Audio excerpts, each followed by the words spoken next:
Good day, everyone. Welcome to ME154. And we are just going to have a discussion on the last kind of brake or clutch, if you would like to recall, configuration that we'll be covering for this semester.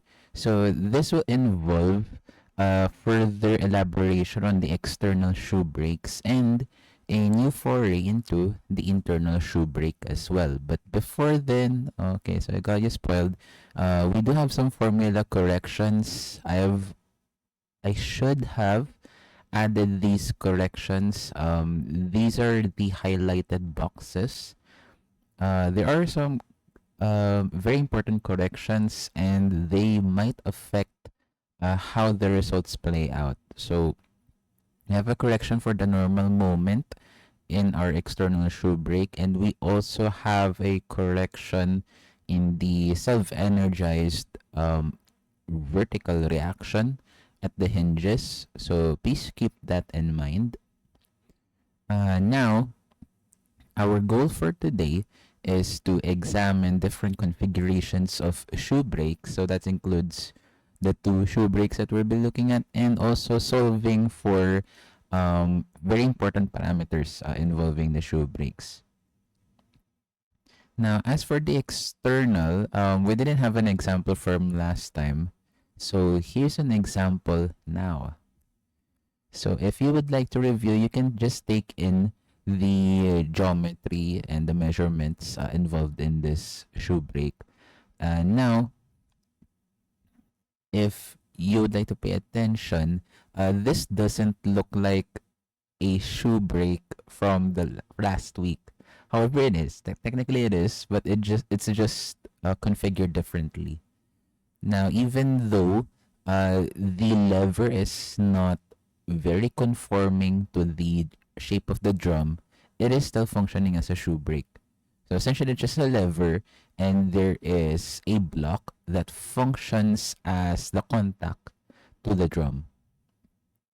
Now, in this configuration, we are being asked to find the force that is necessary to operate this brake at its maximum possible pressure for the friction lining. We're also being asked to compute for the brake torque in Newton meters, as well as the hinge reaction itself. So even though I put in here hinge reactions, we'll just be solving for the resultant on the hinge. Now, before we proceed, we have to remember that last week there was a distinction between what we call the self-energizing shoe brake and the non-self-energizing shoe brake. So, like, what do we mean by self-energizing? So, first and foremost, let's take this diagram. All right, so the drum is rotating counterclockwise. So, it's rotating counterclockwise, and the force application on the lever is exerting a counterclockwise moment. Now, if you look at the shoe itself, so if you take at the shoe, the friction force, although technically its lever arm changes, effectively, or at least if you integrate it properly, you'll see that the friction force is actually having the same moment, or at least the same direction of moment as the actuating force. And the normal moment is actually having a moment in the opposite direction. It's actually generating a clockwise moment. So this is the normal force, and this is its So this is the normal force.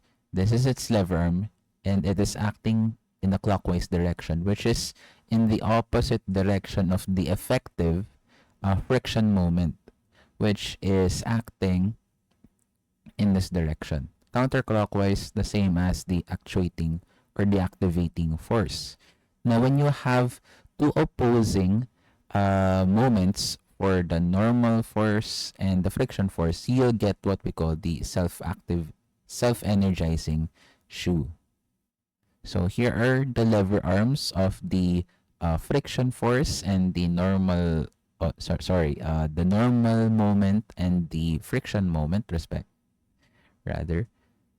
Now, if you sum up the moments at the hinge pin, so we're summing up moments here, we will get the friction force positive because we assume that it is effectively, or at least if we integrate it properly, we should get a counterclockwise motion.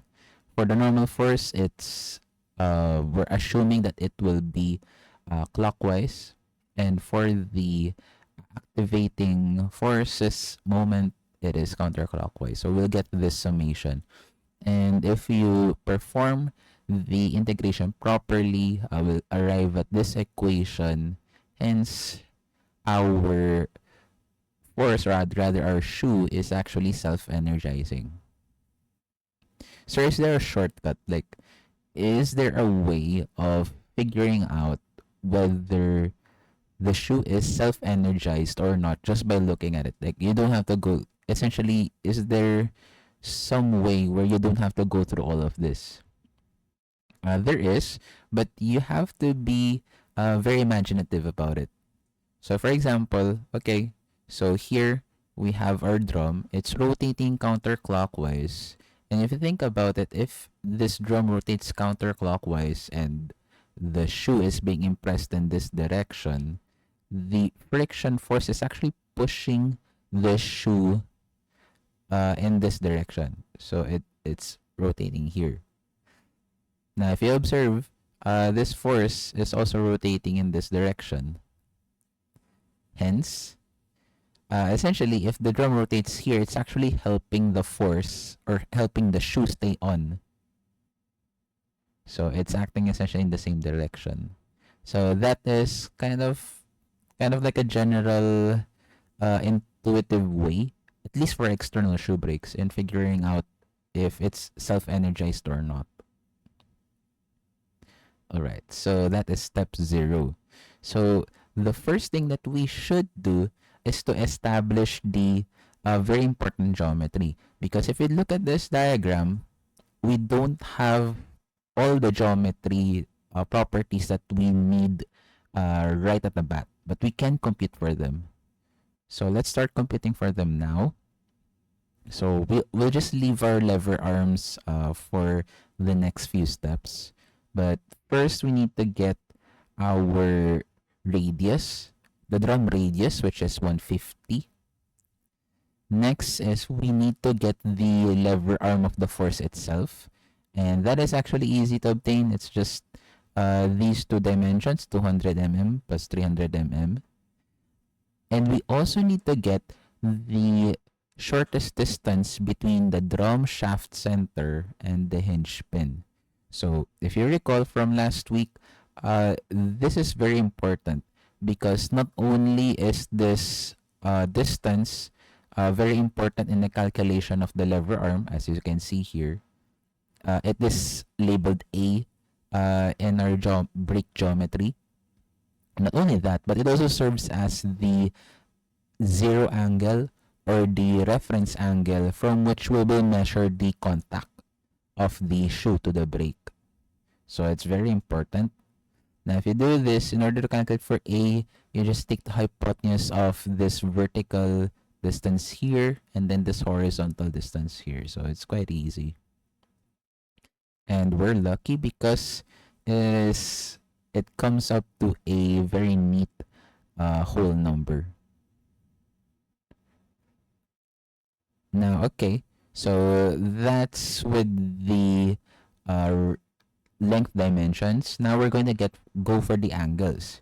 So again, this distance A is our reference angle. So this is essentially a zero angle. And before we can proceed, we need a way to calculate how to get from this angle to this angle, to this 45 degree to the right angle.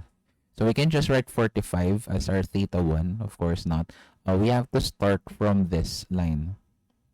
So we have to start from here, and then we go counterclockwise. So we go from here, that is our theta 1, and then we go to the other side, that is theta 2. So before we ever go for theta 1, we have to calculate the angle of this. So what you'll see here, so okay, so this is the reference line. What you'll see here, this calculation is relative to the positive x-axis. So you can also define this value on the vertical. It depends on you, but this one is a little convenient. This one, all right. So now, I know we just have to measure the angle between this line and then this line. I hope the pointer is actually visible. It'll be very awkward if it isn't. So this is our theta 1. Theta 1 is actually 90 degrees. So it's 90 degrees from the positive x to the vertical. And we subtract the 45, the rightwards 45, and our phi, the angle of our reference line. So we get 8.13 degrees. And in order to get theta 2, we just add 90 degrees to that. So that is our angles. So theta 1 and theta 2. Now, what other angles are relevant for this?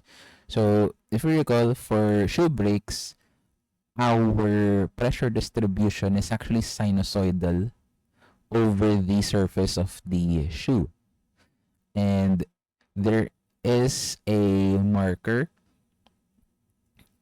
if our farthest contact angle is greater than 90 degrees, so like for example here, that means our highest pressure, our theta A, is located at 90 degrees.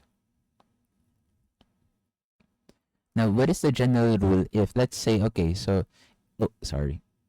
let's say if this angle, theta 2, is actually 88. So let's say it's 88.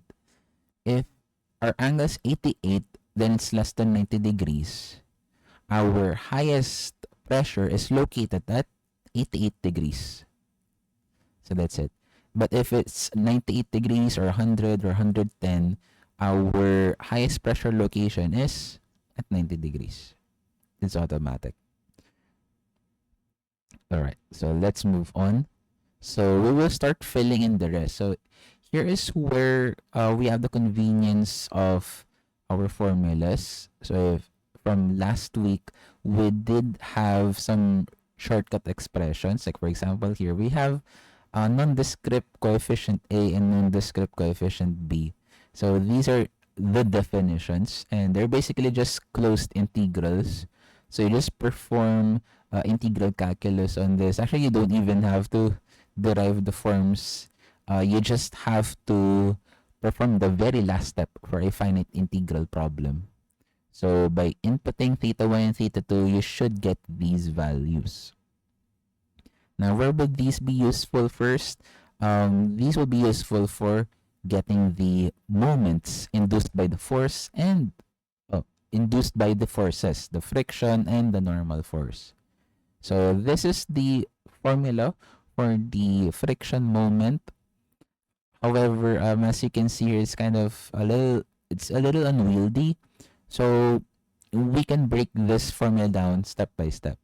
So the first thing that we'll break down is this fraction here.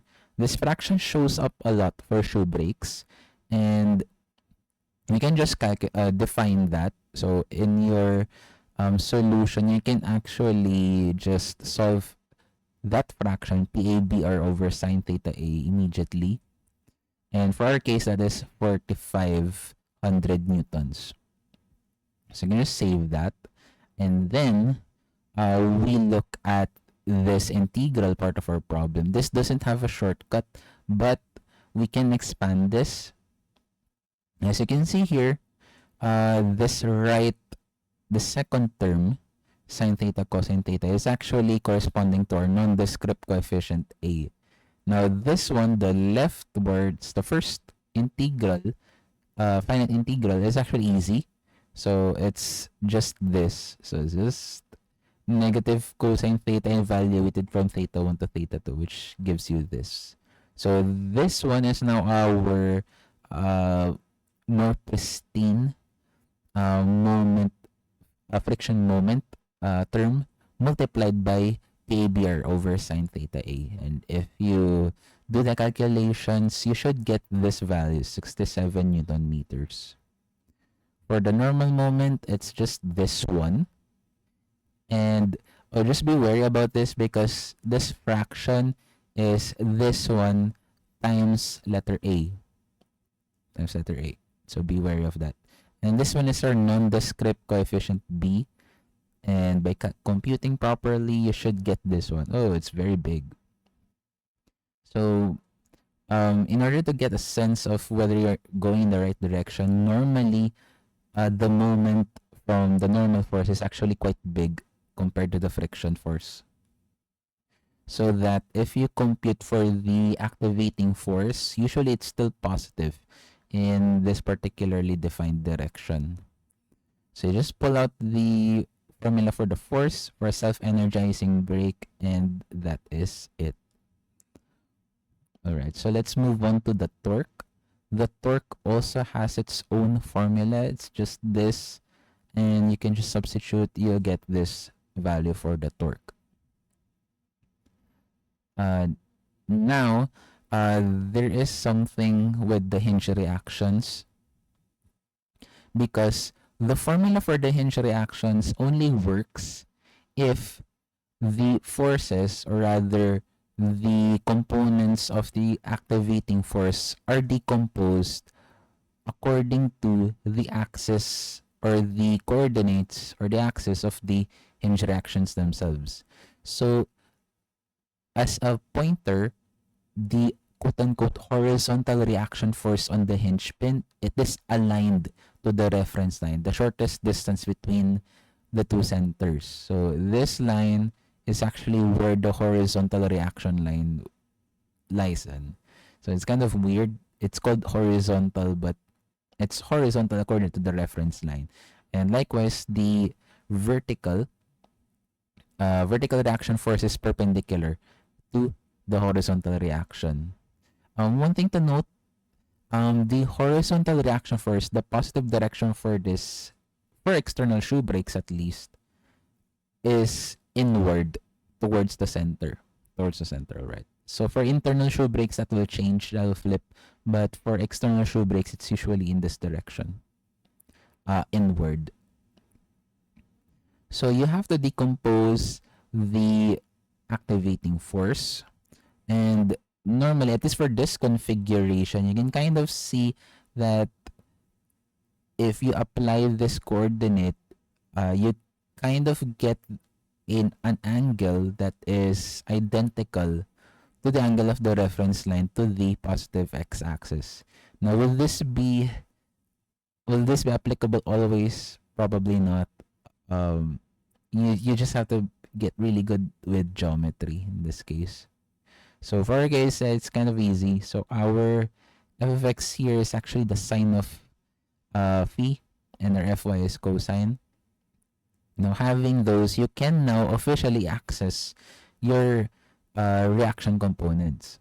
Now, you'll get this supposedly, and if you get the magnitude, that is just the hypotenuse, you'll get this particular value of the hinge reaction. So that is quite big, actually. That's a big reaction force. All right, so let's move on. Now, shoe brakes, usually they are not acting alone. They usually come in pairs or more than two. So for this configuration, we have a clone shoe on the other side. This is also very common, not just for external shoe brakes, but also for the internal counterpart. So here we have a mirrored version of our shoe. And this time, this is also common. You have the same force F, or at least the same value of force acting on either of these shoes. So the force that was acting on this shoe that we solved before is also acting on this one. So what does that imply? So for the self-energized shoe, this is being helped by the drum to stay on. So you're expecting that this shoe, the lining of this shoe, is experiencing the greater pressure because it is being assisted by the drum essentially. Now, when you go to the other one, the non-self-energized shoe, the drum is actually fighting to keep it off itself. So the drum loves the self-energized shoe brake, but it kind of doesn't like the non-self-energized shoe brake. So the pressure that the lining of this shoe is feeling is actually less. It's actually less than the self-energized one. So there's actually an implication for that. So when we have a double shoe for our brakes, we have to start with the self-energized brake first. We have to find which of these are self-energized. And from there, we will use our given pressure limit in order to get the activating force.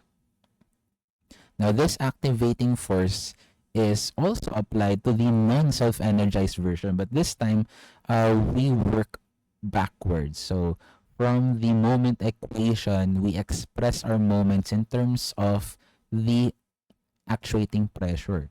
So this pressure here is different from this one. So this is the maximum pressure of the non-self-energized brake, but it is not necessarily the maximum pressure that the material can take. So in essence, we're solving for a brand new P sub A. And this has implications for the values of the torque and the reactions on the pin. So alright, let's go ahead. Okay, so let's just assume that okay, so these are the answers to our previous example. Now we're just gonna carry it over here. So if this is the force that we solved, 1.9 kilonewtons, we will also apply it to the non-energized brake. So, sir, how do we know that it's non-self-energized? If you look at the direction, the force here is applying a clockwise moment, but the drum is rotating counterclockwise. So, the drum is fighting the moment of the force. So, yeah, this is self-energized. So in order to start, we have to go to the moment equation. So when we have a non-self-energized brake, the moment of the normal force and the friction force are acting in the same direction. And in order to solve for the new actuating pressure at the non-self-energized side, we have to express both moments in terms of P sub A. So this one is kind of easy. You just partition the equation such that you can see P sub A, and the rest of these values you can solve. You're going to get these values essentially. And then you just plug this into this moment equation. Nothing much else has changed. Essentially, your only unknown is the new P sub A. And you will get this value. P sub A 527.3 kilopascals, which is a little less than 600. And knowing that your fraction, this fraction will change, the torque will also change. It's also less than the self-energized one, and your reactions, the formula will change. However, the components of the force, since technically this is just a mirrored identical version, you can recycle your F sub x and F sub y. The formulas though, you can't recycle it because the hinge reactions differs between self-energized and non-self-energized. And you'll get this resultant, which is also less. There is a pattern. When you have a non-self-energized brake and you're applying the same force on both shoes, the non-self-energized kind of gets the short end of the stick. So alright, let's move on to internal shoe brakes. So the internal shoe brake is a lot more common than the external one. At least there is a chance that you are driving or riding a vehicle that has one of these. So what does an internal shoe brake look like? It kind of looks like the external but reversed. Essentially, you have shoes that are inside the drum themselves. So the shoes are hinged here, and normally you have some hydraulic piston that is pushing these shoes into the drum. And these are being actuated by a very complicated pneumatic or rather hydraulic system. They're connected to the brakes. I think this is a simple schematic, but you kind of get the gist. These internal shoe brakes, they're very responsive. They're responsive to the brake pedal. Now, sir, where do you see this? If you've kind of noticed when you drive on the highway, the conspicuous types of brakes are usually caliper or disc brakes from lecture 4A. Those are the bright side clamps that you see under the hubcaps. Now, the internal shoe brakes, you see these on cheap cars, budget motorcycles, especially in the rear axle. So, internal shoe brakes are common in the rear axle of budget cars, budget motorcycles, and I believe this is also common for heavy duty trucks. I think in the rear axle as well. Why are they used there? I am actually not sure. Maybe that is a curious thing. If you know why, just let me know in the comments. And now there are several configurations for internal shoe brakes. Here we have a hydraulically operated internal shoe brake system. So here we have what we call the simplex. The simplex is essentially a self-energized, which is this one to the left, self-energized and a non-self-energized. What you notice here is that, okay, so if we put pressure on this hydraulic ram, my left shoe is going to exert a counterclockwise movement, and my drum here is exerting a counterclockwise movement. Therefore, this one is self-energized. All right. So that is one way to tell. That's one way to tell whether your shoe is self-energized or not. So yeah. This one is exerting a clockwise movement against a counterclockwise. So the drum wants to throw it backwards. All right. So this one, the right configuration is the duplex one. The duplex one is essentially two self-energized brakes. Essentially. So if you look here, all of them, both of them are applying counterclockwise movements. So they are essentially all self-energized. What's the good thing about either of these? So the simplex one is, yeah, it's simple. The good thing though is that regardless of direction, you will get the same amount of braking. So if you want to brake while you're driving forwards, yeah, it applies the same brake pressure. But if you're driving in reverse, you'll also get the same amount of braking. For the duplex one, you only get strong braking in one direction. And if you try to brake backward when you're driving in reverse, you won't get as strong of a brake, essentially. Now, these are all fixed hinged shoes. There is also what we call the servo brakes. So I think the servo brake specifically is referring to this one, the adjustment screw. This one is kind of a fix because if you know you have a friction lining and over time that friction lining is going to wear down, this adjustment screw will slowly expand the shoes towards the drum so that you don't get a loss of braking power. And for this kind of configuration, this is actually the duo servo brake.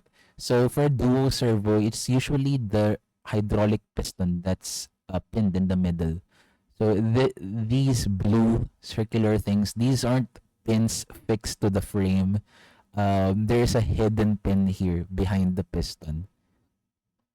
That's a duo servo, and this is a uni servo. So the uni servo, the ram is pinned slightly offset from the center. It's kind of here visible. Is it relevant? Not so much, but it's just for your curiosity. It also has the adjustment screw here, which also slowly expands as time goes on. All right, so let's look at the force analysis. Now, with the force analysis for internal shoe brakes, nothing has changed actually. Nothing's changed. So you still have to define a center to hinge distance A, and that center to hinge distance will serve as your reference line for the angle. Now the drum is attached to the shaft. It has its own coordinate theta.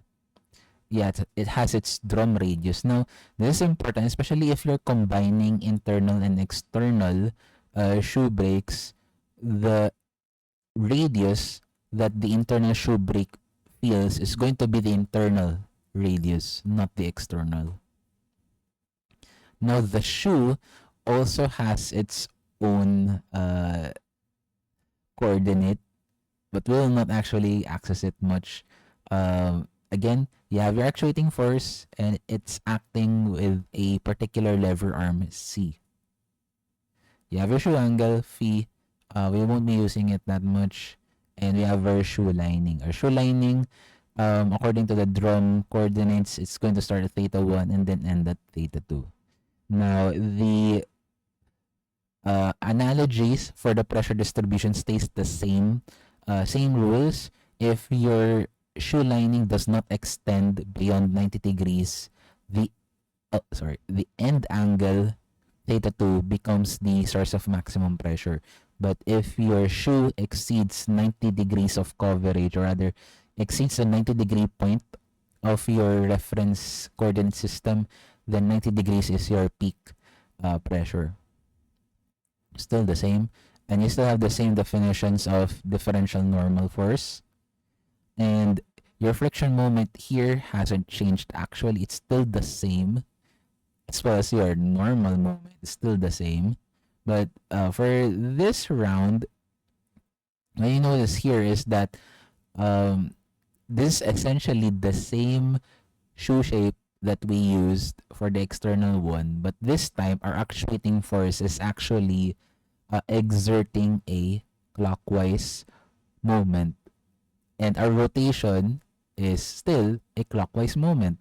When you have the same moment, when you have a moment that is aligned with the drum's rotation, you actually get a self-energizing brake. So this one, this particular brake, unlike last week, this one is self-energizing. When you have a self-energizing brake, again, you have to look at the breakdown of the forces and the hinge reactions. So the hinge reactions, the vertical axis hasn't changed. It's still pointing quote-unquote upwards, while our horizontal reaction is now going outwards, out from the center. So for the external brakes, the formulas are towards the center, while for the internal brakes, the R sub X formulas are away from the center. And just like before, you have to decompose your actuating force into vertical and horizontal components relative to the hinge reaction coordinate system. So these are the formulas, and we still have the same shortcuts as before: nondescript coefficient A, nondescript coefficient B, and we have our reaction components. Now these are different from the external, so keep note of that. These are different from the external one. I think I've put that in the reference tables as well. And this is the definition of the torque. Now about the non-self-energizing one. So the analysis is still the same. The equations though will be a little different. So it's kind of, there is a bit of a tweak. It can get a little bit of where's Waldo, where's the difference, but it is different. Be wary of that difference because you might get tripped over by that. So right, let's go on to an example.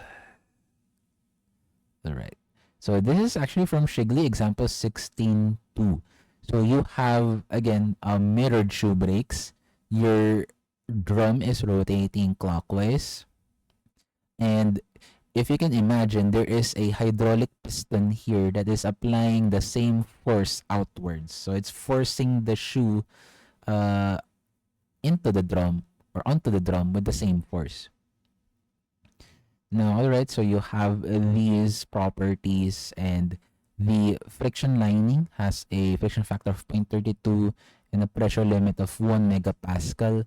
So you're being asked for the same things. You're being asked for the maximum hydraulic force that you can apply, the braking capacity, and the resultant hinge pin reactions.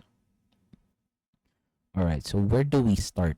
So since we have two shoes now, we have to identify which of these is the self-energized one. And I think this one will be easy. So which of these shoes have an acting moment that is in the same direction as the drum rotation? So of course, it's the right shoe, because the right shoe is going clockwise with its moment, while the drum is also rotating clockwise. So that's an easy tell. All right. So the right shoe, we will assign that 1 megapascal value to the right shoe.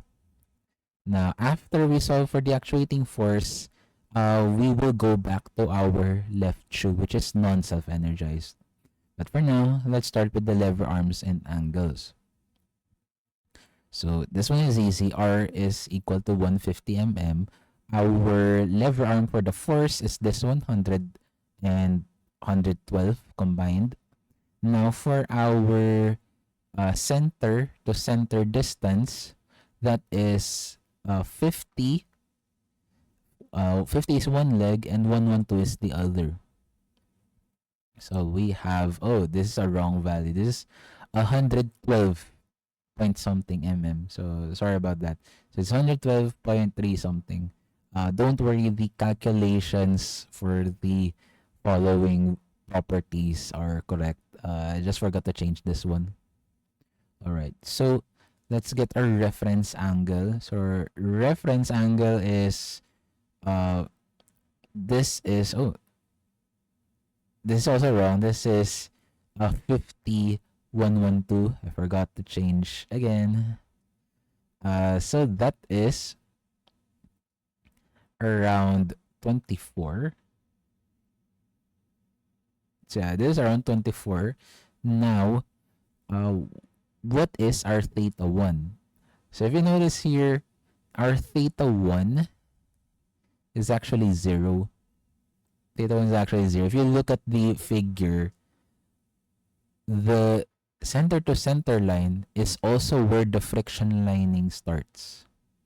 And we are so lucky because the diagram essentially defined the distance between theta 1 and theta 2. So theta 2 is 126 minus 0. So yeah, easy peasy. Now, okay, so since our theta is 126, our highest pressure is located at 90 degrees. All right, so you know the lay of the land now. So step 2, we fill in the rest. We compute for nondescript coefficients A and B. So these are that. Our friction moment is this. Again, we can break this down into components. So here's the simplified version, and then you multiply that with this fraction here. And you'll get this value. Same with the normal moment, same process. Again, so you get this. And then since this one is self-energized, especially the right shoe, we use the same formula, F equals normal moment minus friction moment over C. And that is this value. So it's kind of big. So this is what the hydraulic piston has to exert in order to reach the maximum pressure of the pressure lining. All right. So do we go with the torque next? Actually, not quite. We have to go to the total torque of the braking system. And in order to get the total torque of the braking system, we need to get the maximum pressure that this left shoe is experiencing.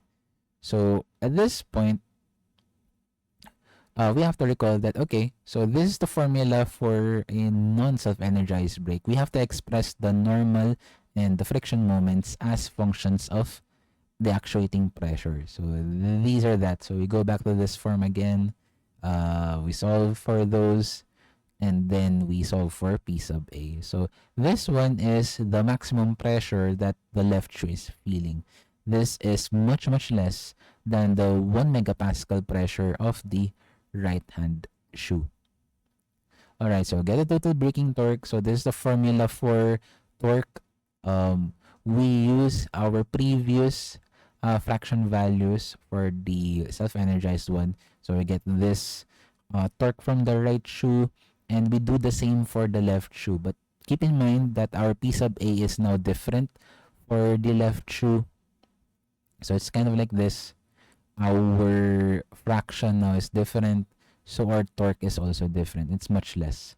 Now, in order to get the total braking torque, you just add them up, you get this one. That is our total torque. Now, we go to the hinge reactions again. And what I love about Shigley is that it already defined the coordinate system. It made it easier, at least, to visualize. So each of these are already in the proper orientation, or this proper orientation of the values. Now, keep in mind that for this case, the positive direction of the horizontal, quote unquote, horizontal reaction is inward. It's inward, while the vertical one is upward, wherever that may be. That's upward. All right. Now, the first is also broken down according to this coordinate system. And if you actually obtained the angle here, it is technically 24, you can also use that in order to decompose the activating force. So that is just these. So yeah, those are the components. Now you can now substitute that to the corresponding hinge reaction formulas. Now keep in mind, the self-energized formula for hinge reactions is different from the non-self-energized version. And if you continue on with that equation, you get this reaction force from the right shoe, and you get this reaction force from the left shoe. These are vastly different values, and it reflects in the diagram. It really is different. So as you can see, the self-energized shoe is experiencing a lot more stress than the non-self-energized shoe. Now, can you go back to any of these? Actually, it's in one of the handouts that is uploaded in the LMS right now. Shigley example 16.2 is a very good one. It discusses the process in length.